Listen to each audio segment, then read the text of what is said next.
पवन को आज ऑफिस से निकलने में काफी देर हो गई थी। रात के तकरीबन 2:30 बजे थे इस वक्त। सड़क पूरी सुनसान थी।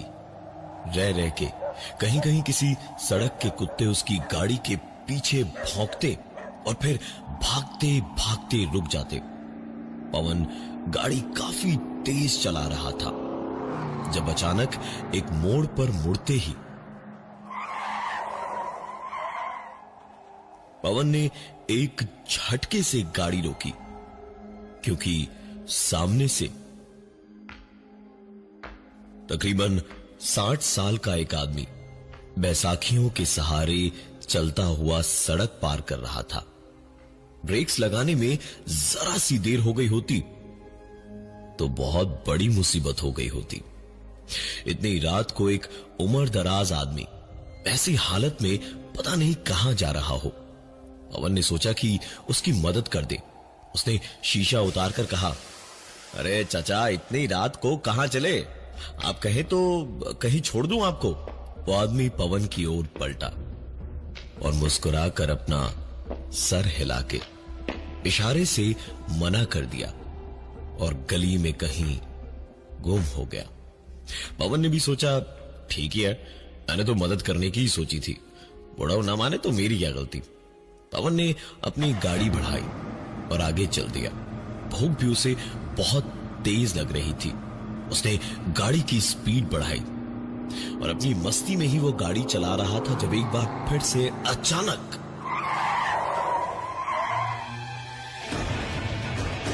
वही आदमी फिर से उसकी कार के सामने से बैसाखियों के सहारे धीमे धीमे चलता हुआ सड़क पार कर रहा था।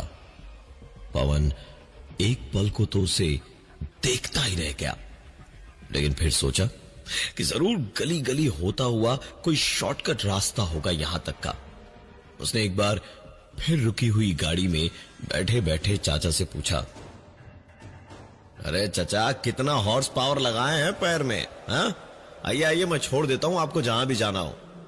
वह आदमी अब की बार मुस्कुरा कर नहीं, लेकिन थोड़ी सी चिढ़ चेहरे पर लिए हुए पलटा और बोला, नहीं चाहिए मदद, जाओ यहां से, काम करो अपना, चलो। पवन भी थोड़ा सा खिसिया सा गया था इस जवाब पे कि एक तो मैं मदद करना चाहता हूं, ऊपर से बुढ़ा लड़कियों जैसे नखरे दिखा रहा है। भाड़ में जाए, मैं तो चला अपने रास्ते। ये सोचते हुए पवन ने गाड़ी पूरी स्पीड में बढ़ा ली। तकरीबन 2 या 3 किलोमीटर जाने के बाद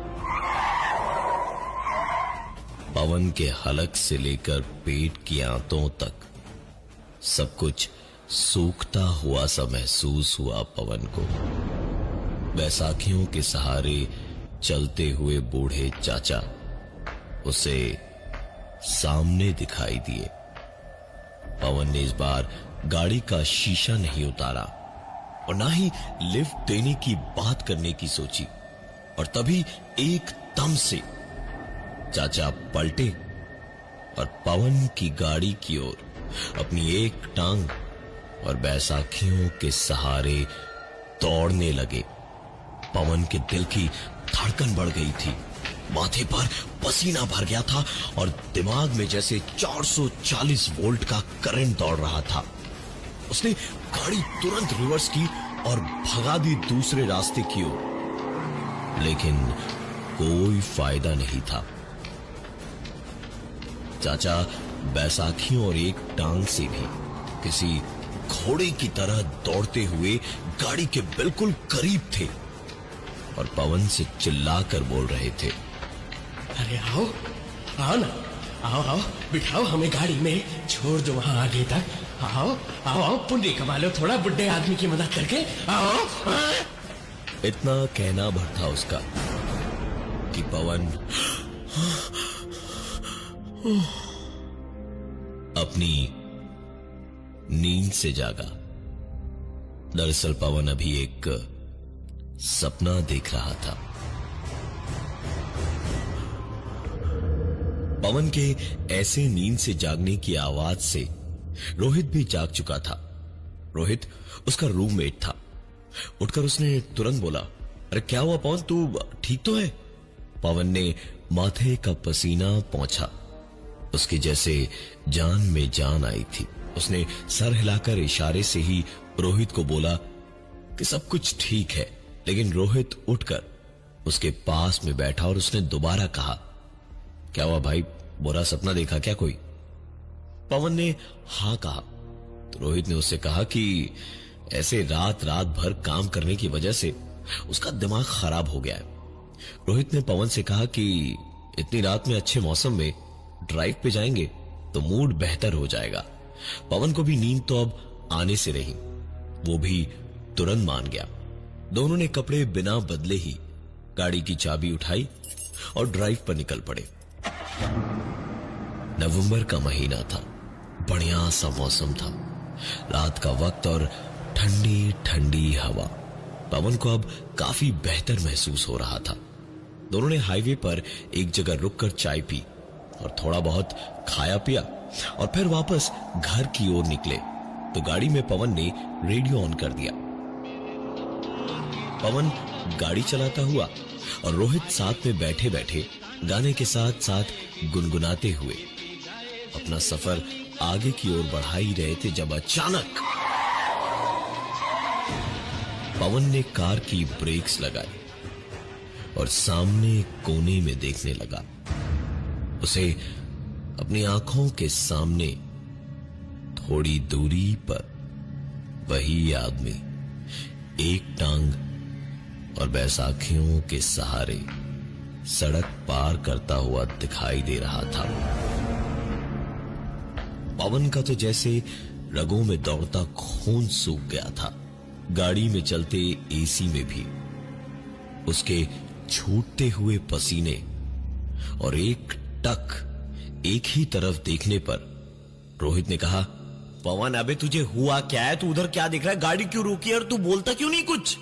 पवन ने कांपते कांपते अपने हाथ उठाए और सामने सड़क किनारे इशारा करता हुआ कांपती आवाज में ही बोला, वो वही आया था सपने में, वही लंगड़ा आदमी वो सामने तो खड़ा है। रोहित ने सामने देखा। उसे बस सुनसान सड़क पर कोने में सोए हुए ठंड में ठिठुरते कुछ कुत्ते दिखाई दिए। उसने पवन से कहा, भाई तू ना पागल हो गया है, मैं गाड़ी चला लूं क्या? पवन ने जैसे पूरी हिम्मत अचानक इकट्ठा की और रिवर्स गियर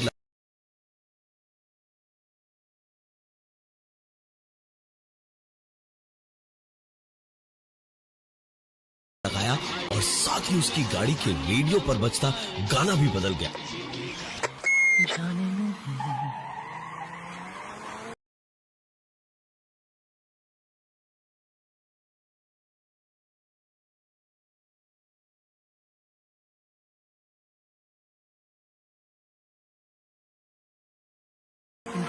पवन ने रिवर्स में ही गाड़ी दौड़ाई और उसे रियर व्यू मिरर में दिख रहा था दौड़ता हुआ गाड़ी के सामने आ रहा था और चिल्ला रहा था, अरे आओ आओ आओ, रोको रोको गाड़ी, बिठा के छोड़ोगे नहीं हमको?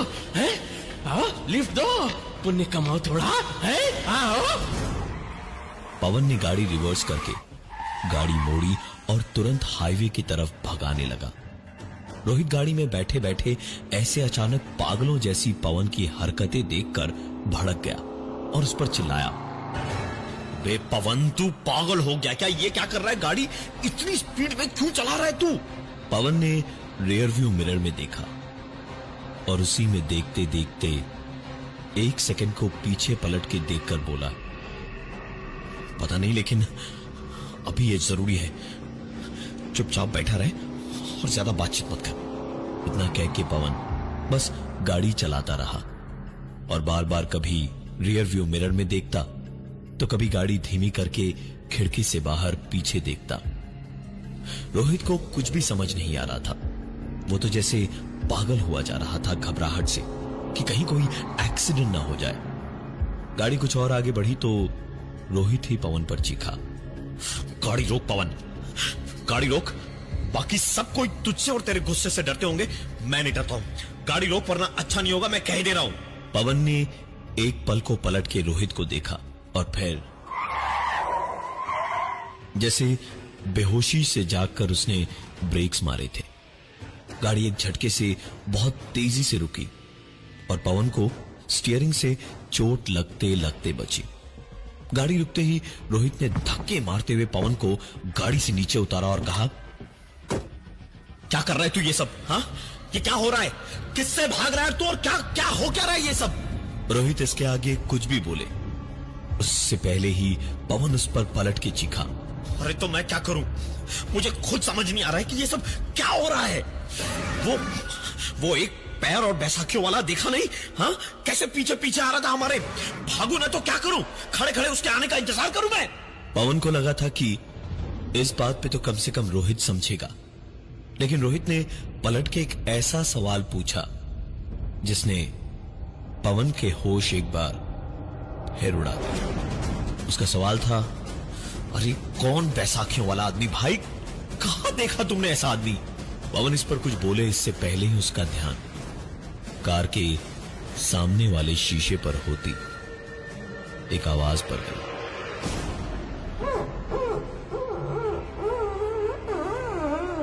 आवाज सुनकर पवन आगे गया और शीशे पर देखा तो जमी हुई भाप पर एक नाम लिखा था, रामकृपाल।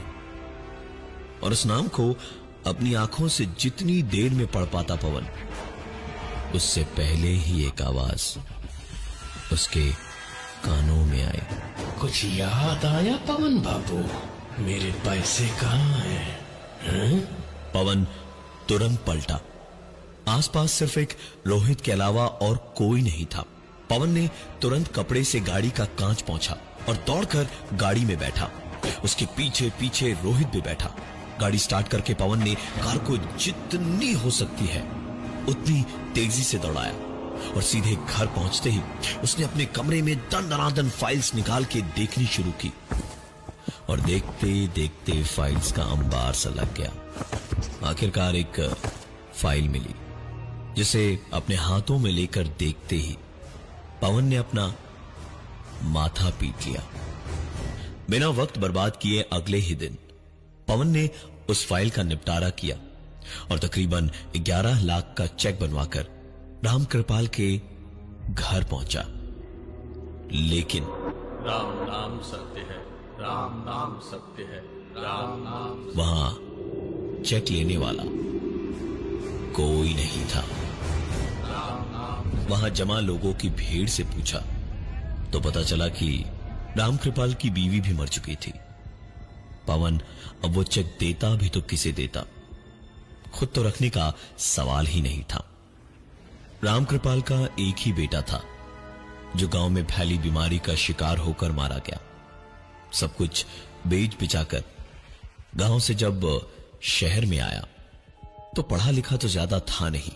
जिस किराए के मकान में रह रहा था वहीं पर उसने एक दुकान भी खोली थी और यही 2 साल पहले लाइफ इंश्योरेंस और हेल्थ इंश्योरेंस की कुछ पॉलिसीज उसे पवन ने ही बेची थी ताकि उसे कुछ भी हो जाए तो उसकी बीवी को कभी दिक्कत ना हो।